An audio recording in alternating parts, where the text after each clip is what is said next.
25-year-old man who told the police he was tired of life went on a killing rampage in a popular shopping street in central Tokyo on Sunday, plowing his truck into a crowd of pedestrians before stabbing passers-by with a survival knife.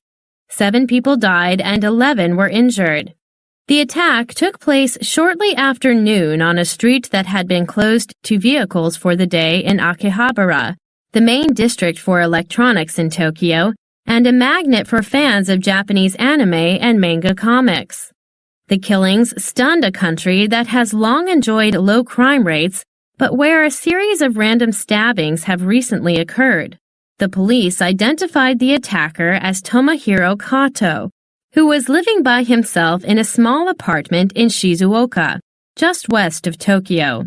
According to reports in the Japanese news media, Mr. Kato told the police that he had grown tired of life, hated the world, and had gone to Akihabara to kill people. Anyone was okay, he told the police, according to the reports. Japanese television showed the police holding Mr. Kato on the ground after the attack. He was dressed in a black t-shirt, off-white trousers and jacket, and was wearing sneakers.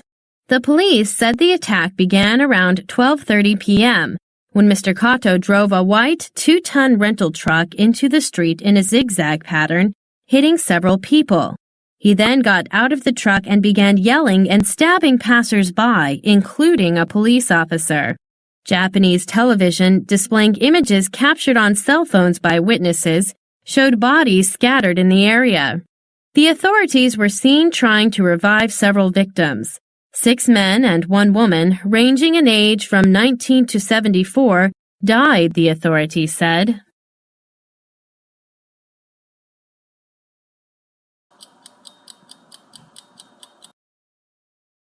A really good illustrative example of the point I want to make is the book Journey Cake Ho by Ruth Sawyer, based on a traditional folk tale. Teachers often read this aloud to their classes, showing the pictures to the children as they do so.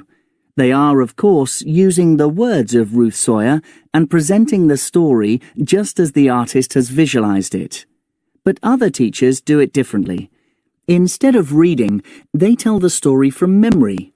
This gives the children a much richer experience.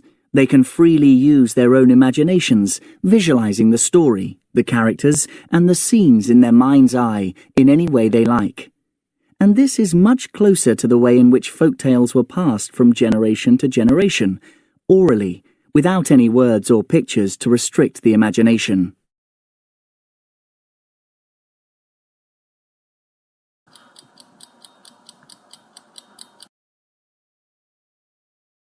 Facts about the great reptilian fossils recently discovered in Wyoming and Colorado have come to light.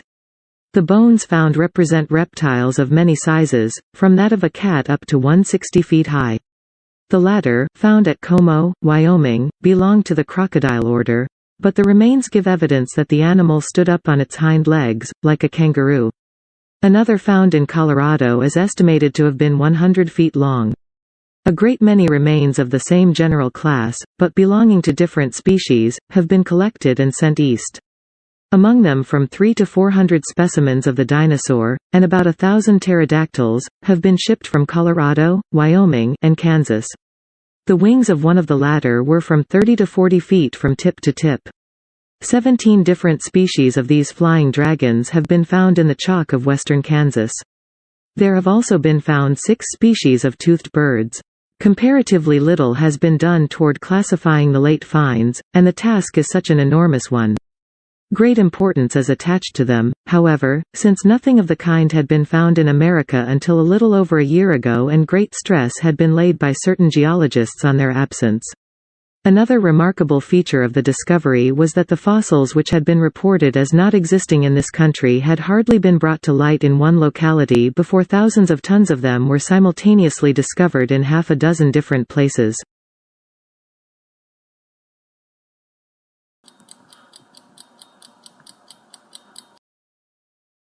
There are a couple different stories you can tell about our economy.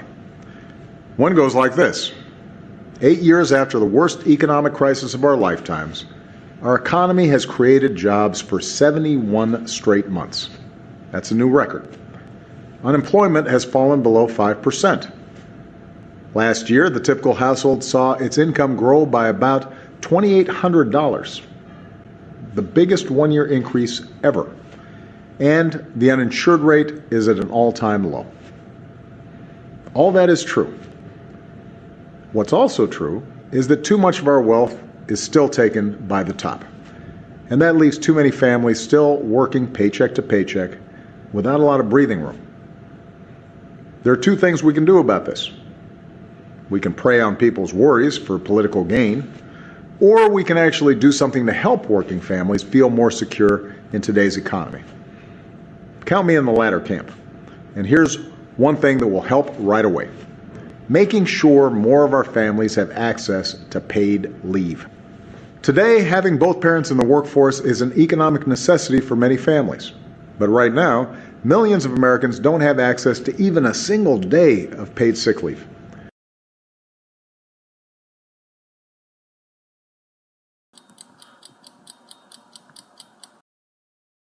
The loss of construction jobs by immigrants from Latin America contributed to a spike in unemployment among all Latino workers to 6.5%, compared with 4.7% unemployed for non-Latino workers, the report found. As recently as late 2006, Latino workers had achieved their historic low unemployment rate of 4.9%. Based mainly on a job boom among immigrants, the report said. To put it bluntly, Hispanics had a rough time in the labor market in 2007, said Rakesh Kochar, the author of the report, who is Associate Director for Research at the Pew Center, a nonpartisan organization in Washington.